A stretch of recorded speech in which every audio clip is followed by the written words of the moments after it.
Hello, আসসালামু আলাইকুম। কী অবস্থা, কেমন আছেন সবাই? বরাবরের মতো নতুন আরও একটি ভিডিও নিয়ে আসলাম আপনাদের সামনে। তো আজকের ভিডিওটা হচ্ছে আমি আবারও ভোলা থেকে কিছু মাছ নিয়ে আসছি। ইলিশ মাছ, আইড় মাছ, পোয়া মাছ, আরও কিছু আইটেম সহ। তো এটা হচ্ছে আমার অফিস কলিগদের জন্য, পাশাপাশি আমার জন্য। তো চলেন দেখি কি কি মাছ নিয়ে আসলাম।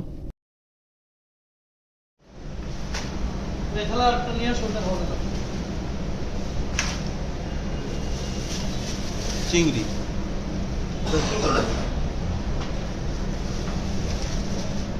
বরফ একটু গলে নাই, দেখছো? বাটা বাটা হুম বাটা স্যার বাটা বাটা বাটা বাটা কোন দেশের বাটা এটা নদীর বাটা দাও।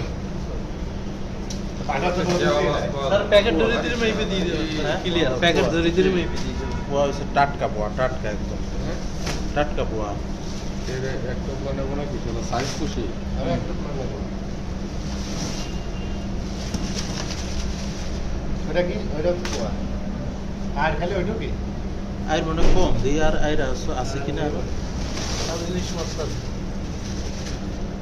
দিলা আর ওই ভাই টাকা পোয়া ইউসি বেশি না, 3500 টাকা। ওই আচ্ছা, গামলাটা ইলিশটারে রাখবা কি? একটা প্লেন কর কটলেট লাগবে ইয়ে বড় তো ভালোই নাই না, ওটা এই পাশে বরফ একদম ইয়া।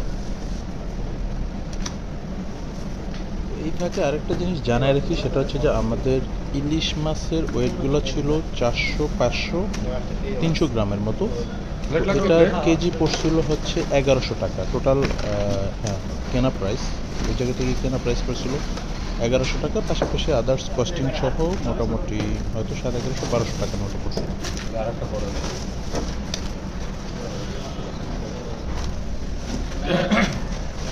মাছ নাই না ও মাছ মেতে যাবি না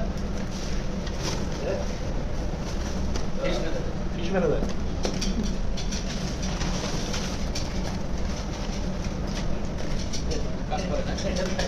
মাছের মধ্যে এই মাছটা সবচেয়ে ওয়েট বেশি না বড় একটা রাখতে হবে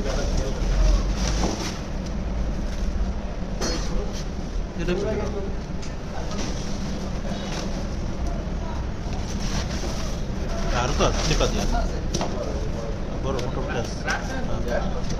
আর নাই তো? রাতার ফ্রিজে রাখতে না রাতার ফ্রিজে দিয়ে আনে আনে আনে আনে আনে এই মোটামুটি ইলিশ হচ্ছে 37টা না, আর এটা হচ্ছে। তো এখন চলছে আমাদের মাছের ভাগবাটোয়ারা। ভিডিওটা আর লম্বা করতে চাচ্ছি না। আজকের ভিডিওটি কেমন হয়েছে জানাবেন। তো দেখা হবে নতুন কোনো জায়গায় নতুন কোনো ভিডিও নিয়ে। সে পর্যন্ত ভালো থাকুন, আর ইলিশ মাছ খাওয়ার দাওয়াত রইল। আল্লাহ হাফেজ।